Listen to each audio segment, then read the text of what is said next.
त्रिवेदी जी, क्या चाहते हैं आप लोग शिवपाल जी से?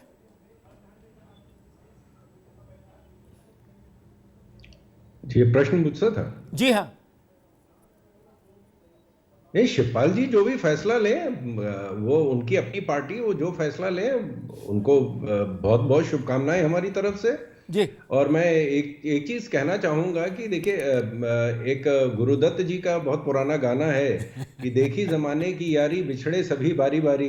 तो जी अब इनके जितने यार थे, दोस्त थे, रिश्तेदार थे, जिसको अंग्रेजी में एक्सटेंडेड फैमिली कहते जी। हैं, तो वो तो सब चले गए।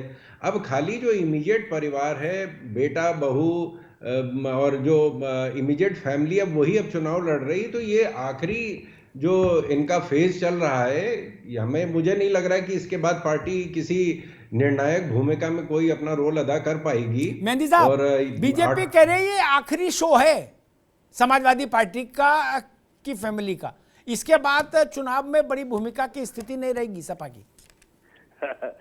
हमारे मित्र को ज्ञान का भाव है, शायद इन्हें ज्ञान नहीं है, या फिर यह ज्ञान होने के बाद अज्ञानी बन रहे हैं हम लोगों के सामने। कोई पार्टी कभी मान्यवर खत्म नहीं होती, कोई पार्टी जनाधार खत्म नहीं होता है। और रहा सवाल समाजवादी पार्टी का, उत्तर प्रदेश क्या पूरे देश में अगर उम्मीद भरी नजरों से अगर कोई देख रहा है कि ये जो दिल्ली की सरकार है, जिसने गरीब, मजदूर, किसान, नौजवान, बेरोजगारों का उत्पीड़न हतोत्साहन किया है, अगर कोई हटाने की ताकत रखता है, उत्तर प्रदेश से ही रास्ता गुजरता है दिल्ली का, तो वो समाजवादी पार्टी। आज उत्तर प्रदेश में हम सशक्त विपक्ष की भूमिका में हैं, विधानसभा के अंदर भी अपनी उपस्थिति दर्ज कराते हैं, और आम गरीब, किसान, मजदूर, नौजवानों के लिए सड़क, चौराहे, चट्टी पर भी हम आवाज। मेहंदी साहब एक बात कहूं, एक मिनट, आप मेरी बात सुनिए जी।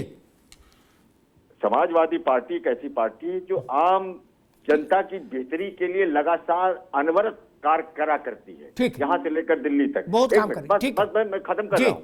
ये भारतीय जनता पार्टी को दिल्ली से हटाने का चुनाव मैनपुरी से शुरू हुआ है, और 2024 में उसी मैनपुरी चुनाव के दिशा निर्देश पर, उसी लाइन पर चलते हुए हम दिल्ली में 2024 में ये मौजूदा सरकार को हटाने का काम करेंगे।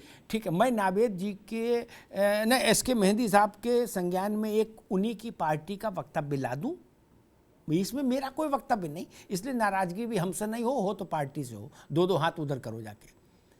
उन्होंने अभी लिखा आपकी पार्टी के अधिकृत हैंडल ने कि 2014 से 22 तक हम मुसलसल इसलिए हार रहे हैं क्योंकि हमें हराने का ठेका सुपारी बीएसपी ने ले ली है। तो जब आपने मान लिया कि जिसने सुपारी ली वो इतना ताकतवर है कि 14 से 22 तक आपको मुसलसल हरा रहा है, तो आप कैसे जीत जाएंगे? अभी ऐसा तो नहीं कि बसपा कहीं बाढ़ में बह गई, 20% की प्लेयर तो अब भी है। और एक सेकंड मैं भी सुन लो भाई, मेरी बात कहीं हवा में थोड़ी होगी। और अगर कोई ये कहे कि नहीं मायावती दिस दैट ब्ला ब्ला, तो मैं उनसे कह दूंगा कि भाई साहब आग्रह करके, निवेदन करके मैनपुरी मायावती को लाया गया था। अगर मायावती के पास कुछ नहीं था सौदा, तो मैनपुरी काहे के लिए लाए थे लोकसभा चुनाव में? हाथ क्यों उठवाया था? और आप ही की पार्टी कह चुकी कि मायावती ने हमको हराने की सुपारी ले ली, इसलिए 14 से 22 तक हम लगातार हार रहे हैं। तो फिर भैया आगे कैसे जीतोगे? वही अगर कातिल है तो वो तो अभी भी है। तब देखिए ऐसा है, ये जहां तक बात रही, जो बात आपने कही है जी, इस बात से मैं कतई सहमत नहीं हूं, और ना ही सहमत होने वाली बात है। मैनपुरी में जब मायावती जी साथ में नहीं थी तब भी तो हम चुनाव जीतते थे। ऐसा नहीं है कि अब पिछली बार आ गई थी 19 में तब हम चुनाव जीते। ये तो और एक बात और मैं कहना चाह रहा था आपसे कि नेताजी किसी वर्ग विशेष, किसी व्यक्ति के नेता नहीं थे। नेताजी सर्व समाज के नेता थे।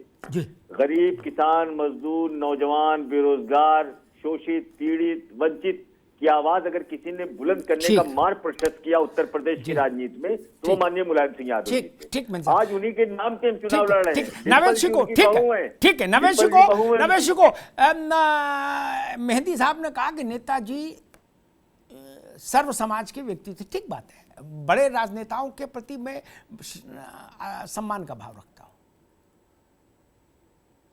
लेकिन ये सच है 19 के चुनाव में 2 असेंबली कॉन्स्टिट्यूएंसी समाजवादी पार्टी यानी नेताजी हारे थे। नवेश को जी हाँ, मैनपुरी हाँ सदर बिल्कुल। और वो भोगांव जी। जी बिल्कुल। इस बात में कोई शक नहीं है कि भाजपा के उदय के बाद में समाजवादी पार्टी के गढ़ तब से धराशायी होने लगे थे, और तब नेताजी का भी जादू नहीं चल रहा था। और नेताजी ने जिस तरीके से बयान मोदी जी के समर्थन में या उनके ऊपर विश्वास और उनसे दोस्ताना रिश्तों के दिए, उसके बाद में आक्रामक भी नजर नहीं आए थे नेताजी, सॉफ्ट नजर आने लगे थे। ये नरेंद्र मोदी जी ने भी कहा कि उनका हमारे ऊपर आशीर्वाद रहता था, और मुझे लगता है ये सारे जुमले इस चुनाव में भी आएंगे। मैं एक बात कहना चाह रहा था, डिबेट में बहुत सारी बातें हुई और ये बात बिल्कुल सही है कि शिवपाल जी का रोल होगा। एक चीज का हम लोगों ने जिक्र नहीं किया, बहन मायावती जी का भी एक रोल होगा। वो चुनाव नहीं लड़ रही है, लेकिन उनका एक जो वोट है वो बड़े इशारों से ट्रांसफर होता है। भले ही 30-40% ही उनके पास दलित समाज बचा हो, लेकिन वो वोट कहां जाएगा वो तय करती हैं। ये इस बात की हम चर्चा नहीं कर रहे हैं। दूसरी बात, ये जो बात हो रही है कि भारतीय जनता पार्टी जो है, नावेद भाई इसकी चर्चा इसलिए नहीं कर रहे, वो मान के चल रहे कहां जाएगा। बिल्कुल सर, बिल्कुल सर, बिल्कुल सर, वो बिल्कुल ये मान के चल रहे हैं। और इसको हम काउंट करेंगे अगर, तो समाजवादी पार्टी बहुत खतरे में नजर आएगी, जिस तरह से अभी गुणा भाग लगाए जा रहे हैं, विश्लेषक और तमाम लोग लगा रहे हैं। दूसरी बात जो आपने बात कही वो ये कि जिस तरीके से भारतीय जनता पार्टी काफी देर कर रही है, कुछ घंटे बचे हुए हैं और निर्णय नहीं ले रही है, मुझे लगता है कि अगर ये मानक माना जाए कि समाजवादी पार्टी के आखिरी गढ़ है ये, और सचमुच ये आखिरी गढ़ तो आखिरी है, किला तो आखिरी है, सारे किले ढह चुके हैं, तो उस हिसाब से ये अंतिम युद्ध है, समाजवादी पार्टी के शक्ति प्रदर्शन का अंतिम युद्ध है। और कोई भी जब बड़ा युद्ध होता है तो उसमें अंतिम जो वार होता है, अंतिम जो हमला होता है, अंतिम जो लड़ाई होती है, उसमें बहुत सोचा समझा जाता है। और उस युद्ध में दोनों तरफ की बात मैं कह रहा हूं, उस युद्ध में कहीं ना कहीं बागियों का बड़ा रोल होता है। मैं रामायण की बात नहीं करूंगा, मैं विभीषण की बात नहीं करूंगा, लेकिन विभीषण का जिक्र आएगा जब रामायण में, जब श्री रामचंद्र जी ने बिल्कुल उसको उसका वध किया था, रावण का वध किया था, तो उस वक्त बड़ा मंथन किया था, बड़ा चिंतन किया था। मैं उसका जिक्र यहाँ पे कतई नहीं कर रहा हूं, लेकिन कहने का मतलब ये कि हर युद्ध में कहीं ना कहीं अंतिम छोर तक ये निर्णय लिया जाता है, और उसमें कहीं ना कहीं बागियों का रोल बड़ा होता है, इतिहास गवाह है। ये बात नवेद शुक्ल ने कही, उसमें मुझे एक दृष्टांत याद आ गया। जब ज्योतिरादित्य सिंधिया भाजपाई नहीं हुए थे शैलेंद्र जी, तब उनको बीजेपी जानती थी कि भाई बड़ा नेता, इसको हराना बहुत सरल तो नहीं, राज परिवार का वारिस है।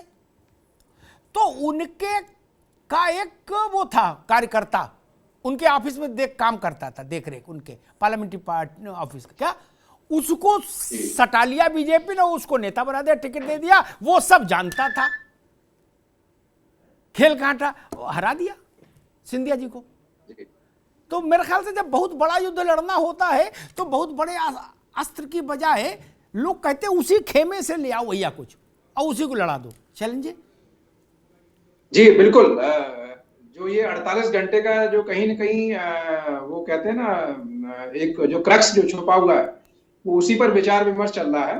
और मेरा आकलन ये है कि भाजपा के दोनों स्थितियों में लड्डू हैं। ये लोग भले ही चाहे किसी मतलब उसको विश्लेषण करने का प्रयास करें, और भाजपा वस्त टू वस्त कंडीशन में अगर ये मान के भी चले कि नहीं, अगर उपचुनाव में हार भी जाते हैं जो बहुत नजदीकी उसमें जो है, तो कोई उतना ज्यादा जो फर्क नहीं पड़ेगा। लेकिन हाँ, 2024 के लिए पटकथा जरूर लिख जाएगी। और अब शिवपाल जी के लिए करो मरो की स्थिति है। तो शिवपाल जी अगर जो है अब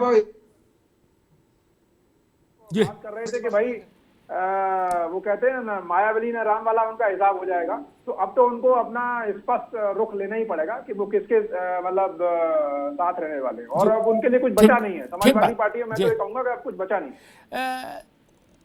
एक दौर आता है जब आप बच के नहीं खेल सकते, क्या आपको सार्वजनिक होना ही पड़ता है अपने अस्तित्व की रक्षा के लिए। सबके जीवन में वो दौर आता है, पर्दे के पीछे कुछ नहीं हो सकता शिवपाल जी के लिए ना, उनको घर के बाहर निकलना पड़ेगा, चौतरे पे होगा जो कुछ होगा, चौराहे पर चौतरे पर। अब घर के अंदर से कुछ खेल नहीं हो सकता, वो दौर बीत गया। उमेश जी, क्या लग रहा है आपको कि ये मैनपुरी का चुनाव, इसका जनादेश 2024 के चुनाव की पटकथा लिखेगा, ऐसा लग रहा है आपको? या मामला केवल इतना है कि मुलायम सिंह जी का जो परिवार है, अखिलेश जी का जो परिवार है, वो उसकी हैसियत पर एक टिप्पणी होगी मैनपुरी का रिजल्ट? या आप इसको इतना बड़ा मानते हो कि नहीं, ये लोकसभा का पूरा वो तय कर देगा दशा दिशा? देखिए, मैनपुरी वास्तव में समाजवादी पार्टी का गढ़ रहा। 1996 से लगातार वही समाजवादी पार्टी जीतती रही, किन्हीं भी परिस्थितियों में जीतती रही, ये बिल्कुल सभी को पता है। लेकिन देखिए, ये जो सद्भावना जनता की थी, लोगों का प्रेम और स्नेह था, वो आदरणीय नेताजी के साथ था। आदरणीय नेताजी के जीवित रहते, क्योंकि मैनपुरी करहल से और जसवंत नगर से उन्होंने अपनी राजनीतिक यात्रा की प्रारंभ किया, श्री गणेश किया, तो वहां पर लोगों को जन जन तक वो जुड़े थे। उनको, उनके चेहरे को देखते हुए, उनका सम्मान रखते हुए वहां की जनता और सर्व जाति उन्होंने बेशक जनता ने वहां जिताया। 1996 से लगातार जिता रहे हैं, ये फैक्ट है, सभी को पता है। और जिसको उन्होंने लड़ा दिया, चाहे बलराम सिंह यादव जी को लड़ा दिया, चाहे धर्मेंद्र जी को, चाहे तेजताप जी को लड़ा दिया, वो सारे लोग जीते। लेकिन ये सद्भावना, ये प्रेम, ये स्नेह, ये काम सब उनके साथ चला गया। दिवंगत आत्मा के साथ वो सारी लोगों का वो सारी चीजें चली गई। और वास्तव में नेताजी जैसा दूसरा देश और प्रदेश में होगा, यह संभव नहीं लगता। लेकिन ये जो आपने प्रश्न किया, ये जो चुनाव है, ये 2024 के लिए वास्तव में एक बड़ा संदेश छोड़ने वाला होगा। और समाजवादी पार्टी के लिए ये राह जो है बहुत आसान नहीं होगी, बहुत कठिन होगी। आने वाला समय आपको बताएं। जी, त्रिवेदी जी, आप भी इस बात से सहमत हैं कि 24 का एक दिग्दर्शन होगा, 24 की झलक दिखेगी मैनपुरी के जनादेश से? देखिए, झलक तो पिछले एक साल में जितने चुनाव हुए उनमें सब में दिख गई है जी। कि सपा को बाहर का रास्ता जनता ने दिखा दिया है। जो जिस तरह का नाच उत्तर प्रदेश में हो रहा था, दो पार्टियों के बीच में सांपनाथ और नागनाथ के बीच में सत्ता का परिवर्तन होता था, वो सब खत्म हो गया है। तो आप देखें कि जो कांग्रेस के युवा नेता हैं वो तो खुद ही उत्तर प्रदेश छोड़ के चले गए, एक तरफा टिकट कटा दिया गया उन्हें केरला का। समाजवादी पार्टी जितने जगहों जहां इनके गढ़ थे और जो माना जाता था कि रामपुर में कोई इनको हिला नहीं सकता है, और उनके जो शीर्ष नेता थे वो सबके सब धराशायी हो गए। तो जब इतना गुरूर आ जाता है, लोगों को घमंड आ जाता है कि वो खुद कहने लगते हैं कि नहीं साहब मेरा गढ़ है, वो फिर उसका जनता उनको उनकी जगह पहुंचा देती है। ठीक बात। जी, मेहदी साहब, देखिए, हमारे भारतीय जनता पार्टी के मित्र कुछ भी बोलते रहते हैं, कैसे भी कुछ बोलना है, क्या बोल रहे हैं, इस पर शायद उनको ध्यान नहीं रहता है। ये बीजेपी के लोगों की खास आदत है, मैं जानता हूं इस बात को। देखिए, जहां तक बात रही समाजवादी पार्टी की, समाजवादी पार्टी को जो उत्तर प्रदेश की जनता ने 2022 में जनादेश दिया, जिस तरीके से भारतीय जनता पार्टी के लोगों ने सरकारी मशीनरी का गैर वाजिब इस्तेमाल करके वोट को कटवाने का काम किया, वोट को चोरी करने का काम किया, ये जो सरकार, मौजूदा सरकार है, ये सरकार किन स्थितियों में बनी, किन परिस्थितियों में बनी, आप सब लोग जानते हैं। रहा सवाल समाजवादी पार्टी का, समाजवादी पार्टी को तो उत्तर प्रदेश की जनता सरकार में लाना चाहती थी, लेकिन कूटप्रचित करके गलत तरीके से हमको सत्ता में नहीं आने दिया गया। इन सारी स्थितियों को उत्तर प्रदेश की जनता देख रही बड़ी बारीकी से। और मैं ये कह सकता हूं, दिल्ली का जो रास्ता तय होता है उत्तर प्रदेश से तय होता है। ये जो 24 का चुनाव होने वाला है, ये मैनपुरी के चुनाव से दिशा दशा तय होगी और यही मार्ग प्रशस्त करेगा। और मौजूदा वक्त में भारतीय जनता पार्टी को कोई प्रत्याशी नहीं मिल रहा है जिसको चुनाव में डिंपल जी के सामने खड़ा कर दे। अब इससे बड़ी दुर्दशा। ठीक है मेहदी साहब, अब रुक जाओ महाराज।